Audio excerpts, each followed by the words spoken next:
Hello, everybody. My name is Lisa Honig Buksbaum. I'm the CEO and founder of Soaring Words, and I'm delighted to be sharing this Soaring into Gratitude workshop with you. This workshop is going to explore the facts and the myths surrounding gratitude. You're going to learn how to increase your gratitude span, your gratitude intensity, your gratitude frequency, even in challenging times. Throughout this workshop, you're going to learn how to engage in fun and easy to do hands-on exercises that's going to deepen your gratitude practice as I share 5 of the most powerful gratitude interventions from the field of positive psychology, including the gratitude journal, how to write and receive a gratitude letter, a gratitude visit, a gratitude walk, and a gratitude imagery exercise. Over the past 19 years, Soaring Words has inspired children, families, and adults who are grappling with illness, challenges, and setbacks. And today, we've embraced more than 500,000 of these people, the children, the families, the adults, and the healthcare professionals who are really on the front lines of caring for so many people. Today, we're going to explore gratitude so that whatever happens in your life, the positive things and the not so positive things, you will have a deep repository of gratitude upon which to draw. And now it's my great pleasure to introduce you to one of my friends and mentors from the positive psychology community, Dr. Dan Tomasulo, to get more insight on the healing power of gratitude.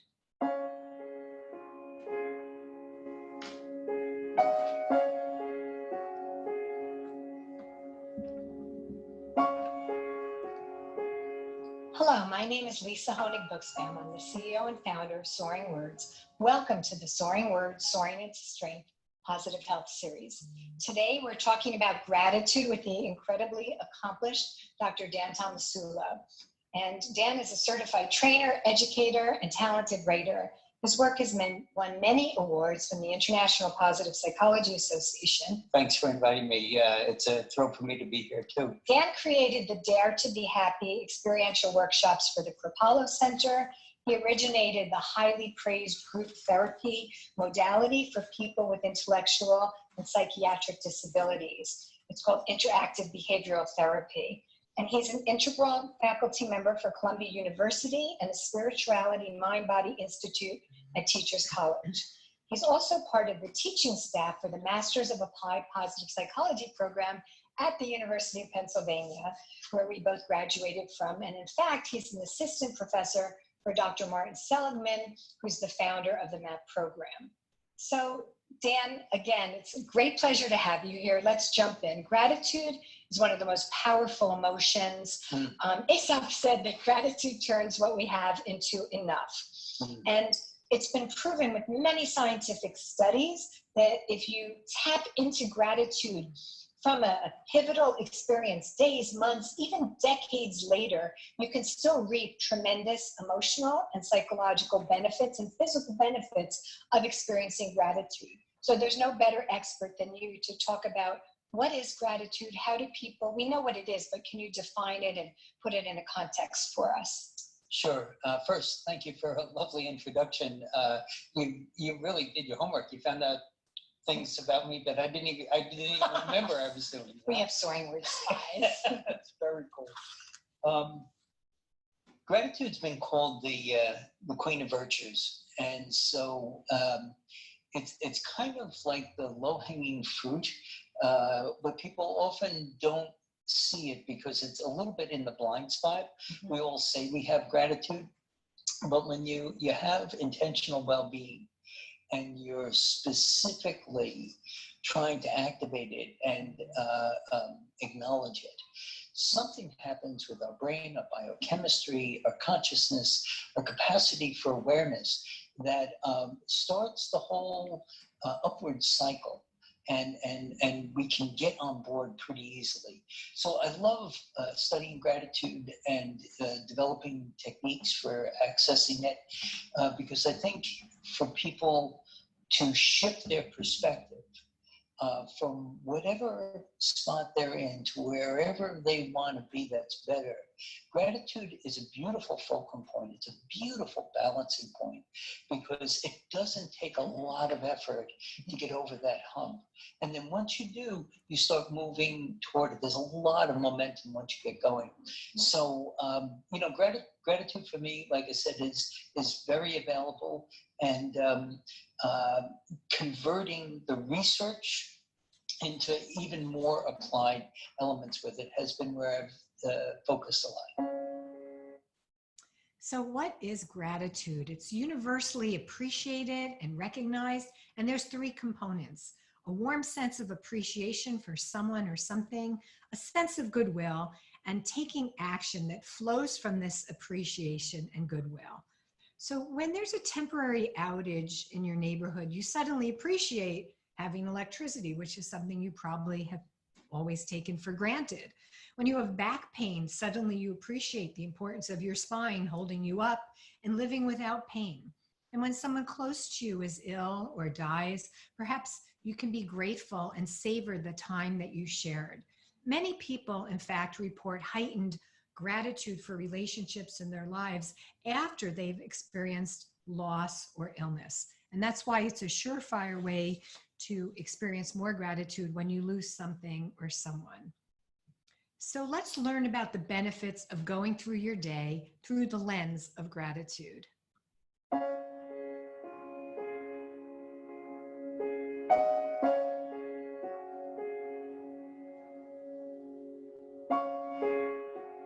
So it reminds me in the morning, about a year and a half ago, I changed my morning practice of walking quickly to the gym. Right.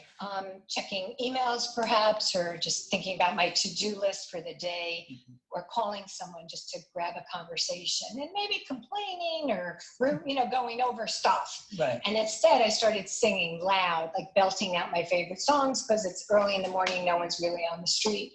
And the people who are, a lot of them have their earbuds on, so they can't hear me anyway. And I noticed that elevation because it's putting me in that grateful mindset that I can sing, that I love to sing, that I can walk, that I'm going to the gym, that it's not raining or snowing, but even if it is raining or snowing, I'm going to the gym. Right. So by the time I get there, which is 18, 20 minutes, I am in such a great mood before the endorphins even start kicking in. So it's just a micro intervention. Yeah. Gratitude is really easy once you start getting into it. It unleashes. But I think the most difficult part is remembering to be grateful. Yes. Because oftentimes it's the things that we take most for granted that if we were to lose our health or have a situation with a loved one that's going through a serious illness or challenge, that's when we remember to be grateful. Yes. So sometimes we sort of need to be knocked on the head to remember to be grateful. But once we do it, and that's why he's here, and we know that you're all going to become gratitude exemplars after watching this talk, it's very accessible and it just has so many amazing benefits. Yeah. So what are some of the specific benefits to both expressing gratitude to someone else and receiving gratitude? Yeah, wow, what a good question. There's a couple of things about that because one of the things that I've done in the workshops and my classes is I get people used to examining their own thought process before we do any kind of intervention. And so I asked them to make a list of what they did yesterday. And people make this laundry list of the to-done list, you know, what they did yesterday. And you see that correct mindset and fixed mindset, and positive or negative, it's right there. And it's right in front of them. And then I asked people to look at that same timeline, look at the last 24 hours again, but this time through the lens of gratitude. And what starts to happen is people remember things that were all around in there, maybe some of them they've mentioned, but now you have all this affect, you have all this emotion in the same timeline. So it kind of demonstrates that when you just review the day in your default network, in the way the brain normally works, you're not going to get a whole lot of positivity per se. It's a checklist. That's right. It's and more we're very accomplishment oriented. This is it. My function is what I've done. But when you look at it through the lens of gratitude, all of a sudden there's a highlight. that amplifies these elements that are already there. That's what's powerful. This stuff is already there. We're not fabricating it. We're not generating something for the sake of feeling good or feeling happy. It's already there, but it's been eclipsed by the negativity. All of a sudden, Or just the clutter. but yeah, sure. You know, just very active, busy lives. and our brains are just used to, kind of being in that habitual mode.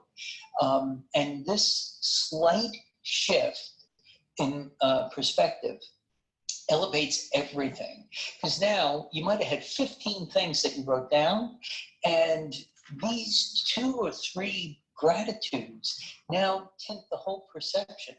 Your day got better, not because you fabricated something, but because you looked at it through a particular lens. The lens of gratitude. Right. So it's authentic. It's authentic. It's not happyology, like faking it and trying to force something. It's remembering to focus or see something that's so obvious because we take it for granted.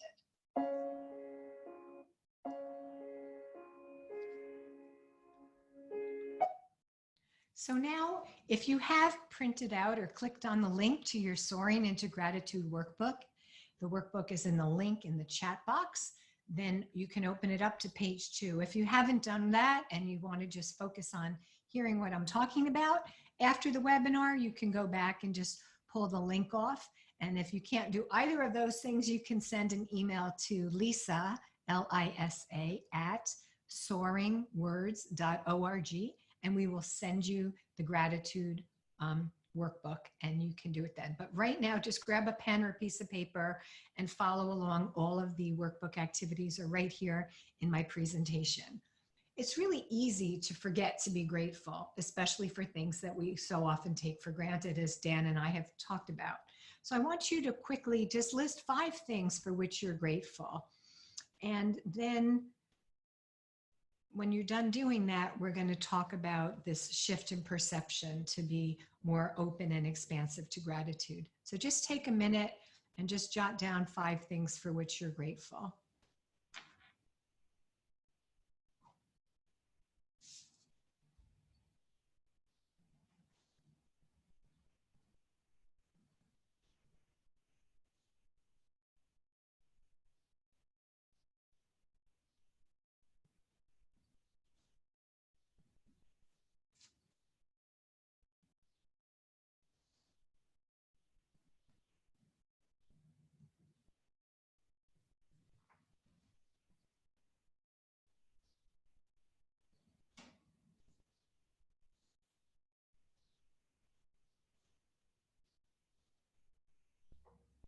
Okay, I'm going to just share 2 of the things on the list. If you feel so inclined, you can type some of the things in the chat bar.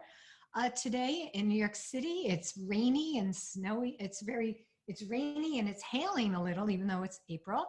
And the raindrops are splashing off the window pane, and it's just a very calming, beautiful sound. So I'm grateful to hearing that sound.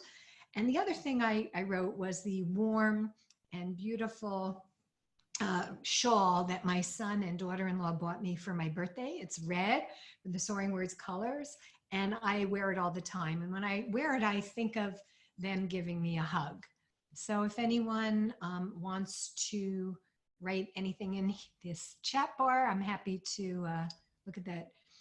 Lee is saying that she's grateful for her 88-year-old father's health. That's beautiful, Lee. Thanks for sharing.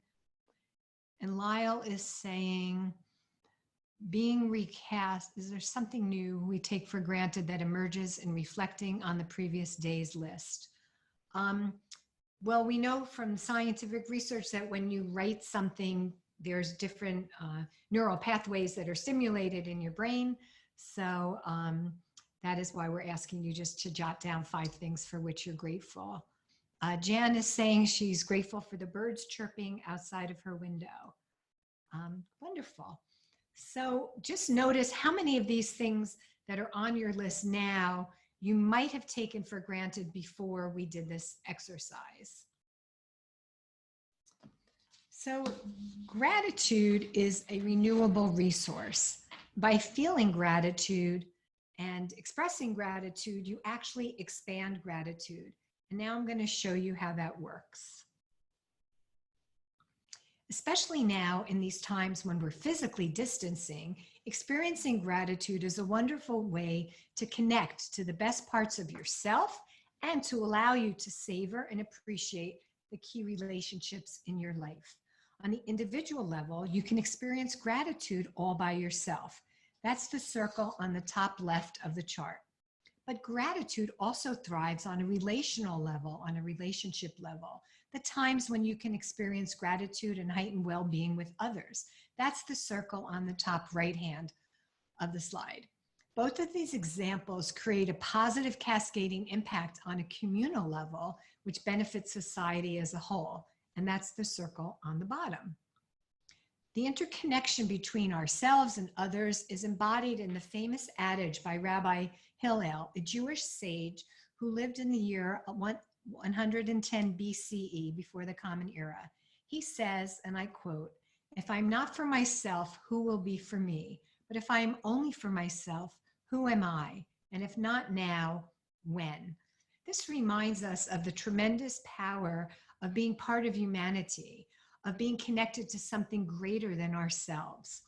When you think about others and you're mindful and grateful of things beyond your own self-interest, it gives you an expanded worldview, which makes you feel more connected to others. It makes you feel more connected to your character strengths, and it allows you to experience a deeper sense of meaning and purpose, which in turn generates more gratitude. It becomes a self-fulfilling and expanding circle of positive emotions, rippling out larger and larger.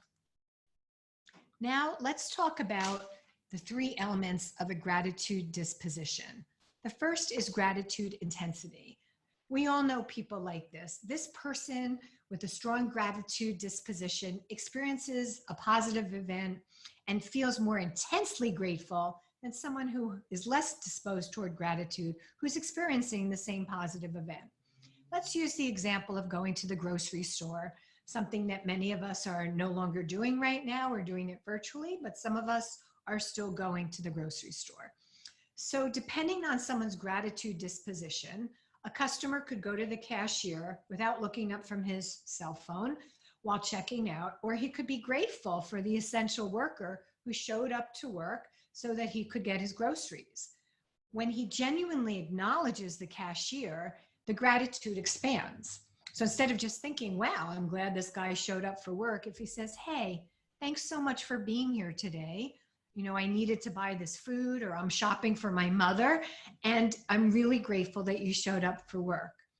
So someone with a very good gratitude intensity would have these very positive feelings, whereas someone else might be happy that they went to the grocery store or they were able to purchase essential items. They wouldn't feel that much gratitude with the same level of intensity. So please turn to page 3 on your workbook, or just take your pen and paper and answer these prompts. Think about your own life. Take a moment just to jot down in a few words to summarize something positive that happened to you in the past 2 weeks. It can be a small thing. It doesn't have to be life-changing. Don't overthink this. And I'm just going to give you a moment to jot down something positive.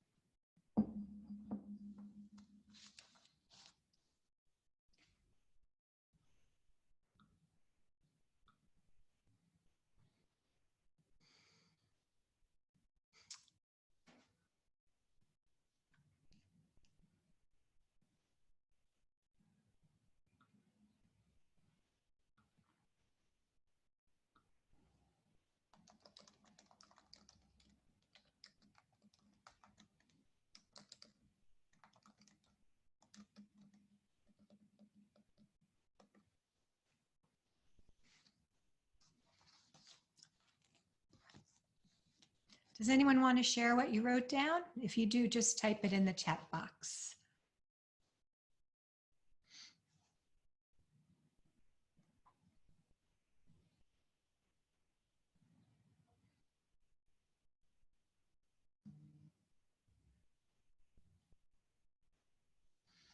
Sometimes putting words to our feelings allows us to experience gratitude more fully. And after the webinar, you can go back to what you wrote on page 3 of your workbook and spend a little bit more time thinking about how you could have experienced even deeper and stronger gratitude intensity.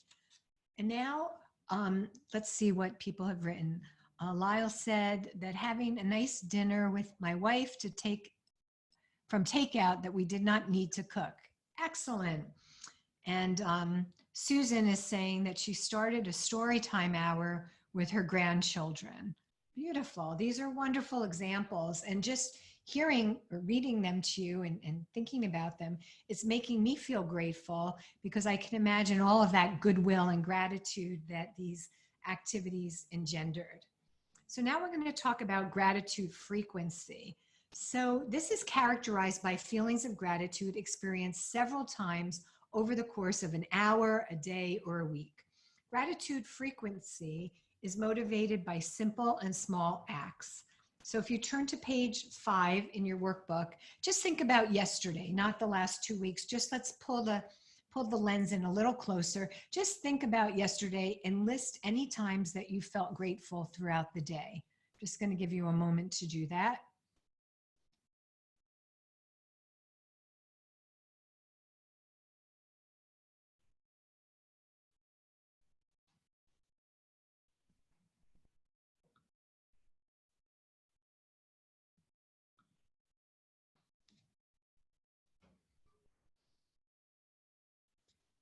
And now I want you to look at the same list that you just jotted down and think of a way you could have experienced gratitude even more frequently yesterday.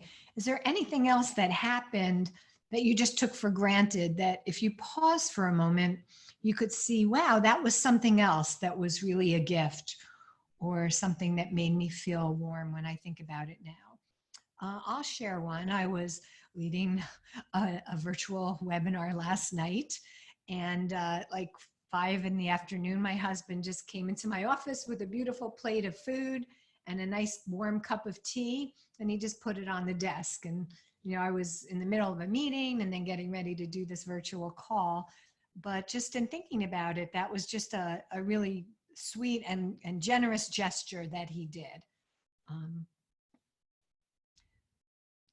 So moving right along, I want to do a quick fun exercise with you. On page 5 in your gratitude workbook, start listing all of the people, things, or places for which you feel grateful. You have 2 minutes, so just start writing as soon as I say go. Ready, set, go.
Wonderful. Now look at your list, and we're going to try something. We're going to see how Zoom savvy we all are. Raise your hand, and the raise your hand is that functionality is if you go into the participant box, there's a function that says raise hand.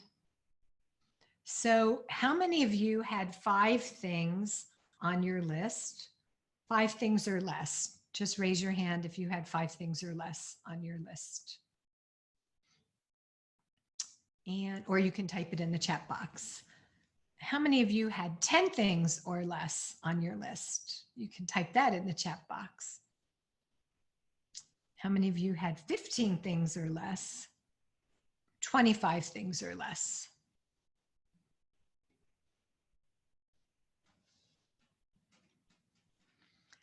So I'm going to suggest that if you pay attention in a week from today, if you just put in your calendar to take 2 minutes to redo this exercise, I guarantee you that you will have substantially more things on your list than you did even today.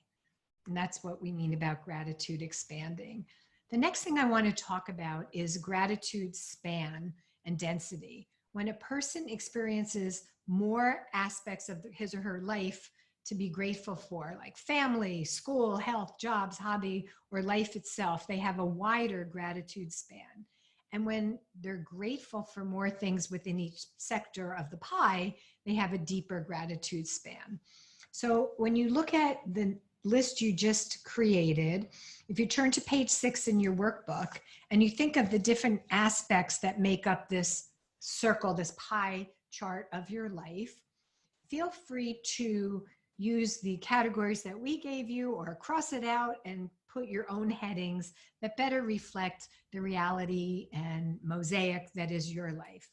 So if you go through your list and see where the different things you wrote fit into the sections of the pie chart, you can explore if there's certain areas of your life that you might be taken for granted. For example, there's no right or wrong answer, but this is just an opportunity to see if you can bring more gratitude into all of the sectors, all of the different dimensions of your life. And by doing this, you'll increase your overall well-being. So for example, a lot of people now have a much stronger gratitude for having a roof over their head if they in fact have a home. A lot of people these days are more grateful for having food to eat. So these are aspects of our life that might fall under, just overall basic needs. So there might be aspects of your life like a hobby that you love that you haven't done in years. And because maybe you have a little more time on your hands now, or because you're looking for positive things that you can do that will increase your well-being, you might want to revisit that. I just spoke to my Pilates instructor, and I'm going to start taking voice lessons as a pre-birthday present to myself, because I've wanted to do that for many years. And when I was a young girl and a teenager, I sang in choirs, and I haven't done that in decades. So that's the kind of thing where looking at the different aspects of your circle, you can put more attention and then you'll garner more gratitude. I know when my youngest son was going off to college, my husband and I became empty nesters, and I made it a priority to spend more time to reach out to my girlfriends and my close friends, because juggling full-time responsibilities of managing Soaring Words and being a mom and being a daughter, I didn't have that much time to spend with my friends. And over the last several years, cultivating that has given me a lot more joy and gratitude. So I hope those examples helped you. So a person who has a stronger gratitude density disposition might list a higher number of other people, such as their parents, neighbors, teachers, mentors, role models, or friends. Whereas a person with a weaker gratitude density disposition might just feel grateful for fewer people or things in their life. But gratitude is free. We don't have to be stingy or miserly with it. So in this slide, you can see that Marco is grateful for his family. So adorable. But Gisela is grateful for her family, her friends, her basketball team, and her teachers. There's no right or wrong, but she's just experiencing much more gratitude density and gratitude span. So she has a larger capacity for built-in gratitude than her classmate. And after today's workshop, each one of you will cultivate your gratitude span and density as well. Now I want to take a moment and talk about why it's so easy to forget to be grateful. It's not that you have a character defect, it's just human nature. So when a young child gets a toy, he's excited to play for it for the first few weeks. He plays with it every day. He might even keep it next to him when he sleeps in his bed and shows it to all of his friends. But after about 6 months or so, this excitement can diminish. It's just human nature. The toy is no longer as unique and exciting, and he doesn't appreciate it as much as he did before. The hedonic treadmill effect, which is the scientific name for this term, also applies to adults. It's just that the toys get more expensive, a new car, the latest phone, or electronic gadget. The problem with the hedonic treadmill and material acquisition is that often as we acquire more stuff, oftentimes people get conditioned to taking their expensive gadgets and toys for granted. They keep running faster and faster on the treadmill to keep up with the latest and greatest things, but never being truly grateful for what they already have. And research has shown that social media, the desire for people to post photos of their every waking moment, especially during the times when they were doing cool things, great vacations, great parties, new outfits, hanging out in, the perfect Instagram location and venue. When people are doing that, it makes the people seeing it and the people doing it also feel the need to do and see and get more. Fortunately, there's several simple interventions that you can do to boost your gratitude in the moment with a lift in your emotions and your mental health that will extend for several months. I'm going to share the top 5 gratitude interventions from positive psychology research findings with you. These are some of the most effective ways to access and amplify your gratitude.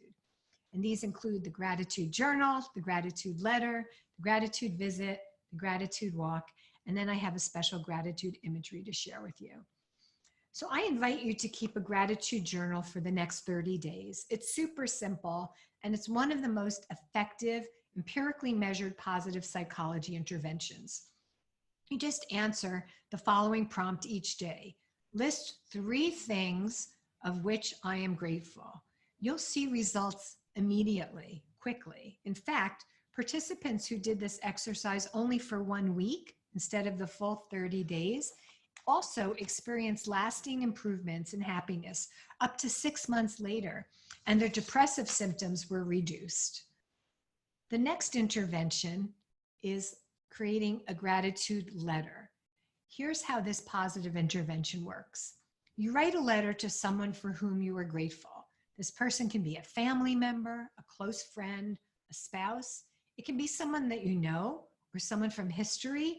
For example, when I was in London a few years ago for my mother's 70th birthday celebration, while my sons and dad and husband went to see a soccer match, my mom and I went to the Florence Nightingale Museum. And Florence Nightingale was considered the lamplighter, and she's also considered one of the forebearers of modern medicine. She had the brilliant idea that during the Crimean War, the sheets and the linens of the soldiers should be changed every day so that they would be less full of germs, something that we can all relate to these days. And going to the Florence Nightingale Museum and learning about her life and learning about the choices she made was deeply moving and inspiring to me. So I wrote a gratitude letter to her, and then I read it out loud because I feel a connection to her in the work that I'm doing that's informing my life choices. So it doesn't matter if the person is alive or no longer with us, or if you knew them when they were alive, or if they were someone that you just read about in the paper. There's still a really positive outcome for you, the author of the gratitude letter. So after today's webinar, you can turn to page 7 in your gratitude workbook and take a few moments to write a gratitude letter to someone for whom you feel grateful. And you can expand your gratitude even further when you mail your letter or read this letter over the phone or on a FaceTime call to the person you wrote it to. When Dr. Martin Seligman started this intervention on the University of Pennsylvania campus, it's reported that students all around the university were crying, tears of joy and happiness, because they were going up to their friends and their professors and their dorm mates and reading these gratitude letters to each other, and people were bursting out into happy tears like, wow, I didn't know I had that impact on you. Also on soaringwords.org, I'll be sharing a video of how to do a virtual gratitude visit. It's about a half hour with Dr. Dan Tomasulo taking us through the process, and I'm sure you'll find that very meaningful. So now we're going to talk about a gratitude visit. Sometimes it's so easy to talk about topical things, the latest series on Netflix, movies, politics, the weather, or your family. And it's so easy to not acknowledge or celebrate what we truly appreciate about those closest to us because we take it for granted. That's our gratitude blind spot. Or sometimes for some of us, it feels awkward to be so emotionally vulnerable. For those of us in the positive psychology field, not so much. I remember hugging my doorman, 6 months ago, and we could hug people all the time. And my husband saying, "Why are you hugging him?" I was like, "Because I really care about him and he's great. And I see him every morning." This is a way through a gratitude visit to give someone a verbal hug, which is a way to minimize our social physical distancing right now. So as we go through our life, our friends and family members, and even we will encounter health challenges. And when this happens, we start to appreciate more and more that every single day is a gift. That's why I decided years ago to gamify my conversations in a way that's authentic and genuine to me. So my gratitude visits are often with strangers or people close to me, and it can be done in person, or on the phone. It can take less than a minute or up to an hour. Here's how it works. You notice one thing that's interesting about the person or fabulous, and you tell them. For example, when I used to go to the gym 6 days a week, if I saw someone who was maybe struggling with a cane or looked a little forlorn, I would notice something about them. Maybe they had beautiful eyes, or they were blow drying their hair and it looked really good, or I liked their bathing suit. And I just say, "Hey, that's a great color on you," or "You have beautiful eyes." The thing is, it has to be authentic, or else it comes off as pandering or insincere, which will actually make the person feel very awkward and much worse. But if it's genuine and authentic, it just lights people up. So these days, every morning and afternoon, while spending the rest of the time in my apartment, I go into Central Park, which is my backyard, with my mask and my gloves, and I walk for a couple of hours. And I can say things to people like, "Hey, your dog is really cute," or "What kind of dog is that?" or "Isn't the weather gorgeous?" I could say, "Whoa, I really like your red sneakers." And these are really small things, but you never know. That might be the only social contact someone is having with someone that day. And it just makes people feel better. When I was swimming, I wanted to share one story with you. I swim in the medium lane, and there's a fast lane, and those people look like they're in the Olympics. They're, doing their strokes. They're like really serious and a little scary. So one morning there was a woman who was coaching a man who was blind. They were wearing the New York Roadrunners Achilles bathing caps. So I knew that the coach was a volunteer and the athlete was a para-Olympian or an athlete that had a physical disability. So the session was just so beautiful and really impressive. And afterwards in the locker room, I noticed the woman coach was there, and I said, it was just so inspiring. Watching you coach was just deeply inspiring. And she told me that the man that she was coaching was the 5th ranked para-Olympian in the world. And my gratitude visit, by just being kind to her, had this reciprocity back to me, because that was just such a cool fact. And that inspired me about this swimmer, this amazing athlete that I had observed in the pool. The most important thing is that with all of these activities and these interventions, just to notice how it makes you feel, because there is this very strong reciprocal connection going on. So now if you turn to page 8 in your gratitude workbook after the webinar, because we're going to keep going forward, I want you to think about the gratitude visits that you'd like to do. On the left-hand side, you can make a list of all the people you'd like to acknowledge with a gratitude letter or a gratitude visit. And then in the space on the right-hand side, you can just write a few notes about the things that you'd like to recognize, highlight, or celebrate about each person on your list. It's so easy to be on autopilot, going through the experiences and the motions of our day, but not really experiencing gratitude or appreciating things that are right in front of our eyes. This next gratitude intervention is a simple activity that you can do each day, and it can help you change things up so that you can enjoy simple, different sensory experiences. Each day, I choose to start my day with a walk by taking a gratitude walk. Shoshin is a word from Zen Buddhism meaning beginner's mind. And going for a walk around the block or going for a walk in a park or on a beautiful street gives you the time to notice things around you for which you are grateful. I strongly suggest that you turn off your electronics or put them away for the duration of the walk. Picking a new route or walking the same route with beginner's mind and beginner's eyes. The joy of this game comes from taking the time to look at and appreciate different things that come into view. Taking a gratitude walk helps you become more mindful and tuning into the present moment. I live in New York City, and when I take a gratitude walk, I walk along different side streets so I can look up and see the different buildings and the architecture along the way. Or I walk through my backyard, which is Central Park.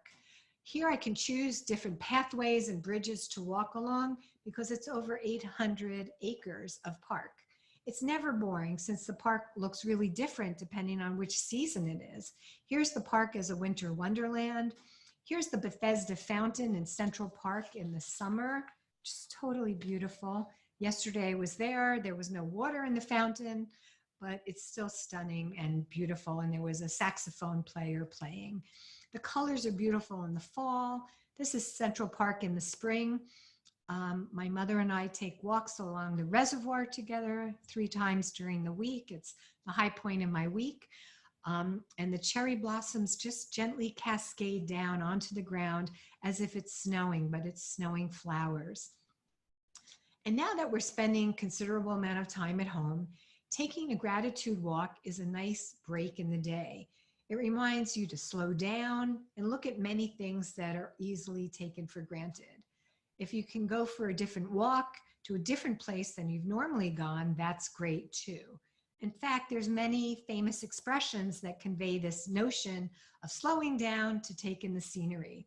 These include stop and smell the roses, or when you walk with the feet, the imagination and the heart will soon follow. Speaking of mindfulness, let's talk about imagery. I'd like you to uncross your hands and your feet, put your feet flat on the floor, and if you can put your arms on the arm of a chair or just rest them gently on your thighs. I'd like to invite you to close your eyes. Don't worry, it's just going to take less than 2 minutes and then you can open your eyes, but keep your eyes closed through the duration of this imagery exercise. Okay, so we're going to begin. I want you to breathe out. Imagery is an effective way to connect with your inner knowing and your core. It creates a powerful shift, and it's easy to do, and it just takes 1 minute. So keep your eyes closed and just listen to my instructions, and there's no way you can do this incorrectly. I want you to breathe out through your mouth and breathe in through your nose. Breathing out, breathing in, breathing out, breathing in. Excellent. Imagine your favorite place. It can be the beach, a beautiful park, a mountain range, or a vacation destination. It can be your home or your school. Try to visualize the people and things for which you're grateful in this place. Try to see yourself in this place right here, right now. When you're ready, breathe out 1 time and open your eyes. And if you can, just share in the chat bar where you went, what you saw, what you did, and how you feel.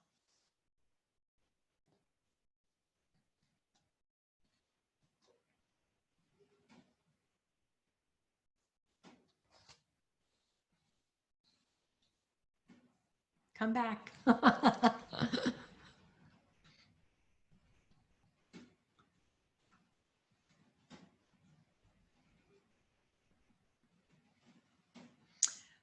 Someone wrote, I was at the dinner table surrounded by my whole family and felt so full of joy. Oh, that's beautiful. That's really nice. Thanks for sharing. Lyle wrote, walking along a beach with my family. Lee wrote, enjoyed afternoon at family's lakeside cottage. Ah, these are wonderful. So as you see, it took less than 2 minutes to do the imagery exercise. We have oodles of soaring imagery exercises on the soaringwords.org website, and we'll be uploading new ones each week throughout the week so that you can check them out and give yourself this momentary intervention. It's also wonderful if you want to do soaring imagery in the morning, right when you wake up before you get into your to-do list, and at nighttime before you go to sleep. You'll sleep deeper and calmer, and it's just a great way to clear away the clutter from the day. Someone else wrote, I was at the beach with my daughter and it was very joyous. Excellent. A lot of beach people here. So page 9 and 10 have some more exercises so you can go deeper in savoring the imagery exercise that we just did together. You can write it up in a paragraph or two, explaining the colors. Maybe if you were at the beach, what it felt like to have the sun dappling on your cheeks, or what it felt like to smell the salt water and to feel the spray of the ocean. Spend a little time savoring that exercise, and it will go deeper inside of you and create more positive feelings and sensations that will have a lingering and lasting effect. So now if you can turn to page 10 of your workbooks or just follow along with me. The thing that makes Soaring Words really unique is that we always do a pay it forward project with to benefit children and families. And on page 10 of your workbook, there's instructions for creating soaring superhero messages and artwork that you can draw and write a message and artwork from your favorite superhero from mythology or the comics, or you can invent your own soaring superhero. And whatever superhero you choose to draw, you can try to inspire strength and gratitude for an ill child. And on page 11 in your Soaring into Gratitude workbook, there's a blank border where you can use that as your canvas to make your superhero message and artwork to donate to children in the hospital. So I'm really grateful for this opportunity to spend this time together with each one of you. And I'm happy that you were able to be part of the Soaring into Gratitude workshop. And I'd like everyone to just take a moment and go to the link in the chat and fill out the post-webinar survey. And that really means a lot to us, and that's very helpful to us going forward. We measure everything that we do, and this is a great way to document all the people from around the world that will be tuning into this webinar in the days and weeks and months ahead. So Soaring Words is the power to heal, and I'm going to keep the call going for the next few moments so that each one of you can take a moment to fill out the Survey Monkey. And also, if anyone wants to go to the chat and just, yes, Jessica, could you just access the link? Can you send it? And if someone can't open the link, all you need to do is send an email to lisa@soaringwords.org, and we will forward the link to you. We've been doing dozens of these webinars the last few weeks, and most people can just get onto the links, which we always check, and they work from our end, but sometimes people can't, and no problem. We can just easily send you the link so that you can fill it out and participate and see how you stack up versus other people. Everything's anonymous. We don't share any information with anyone. It's just really for our edification to become better, smarter, and give people more healing interventions so they can take better roles in their self-care and their self-healing going forward. Okay, well, thanks for coming. Have a great rest of your day.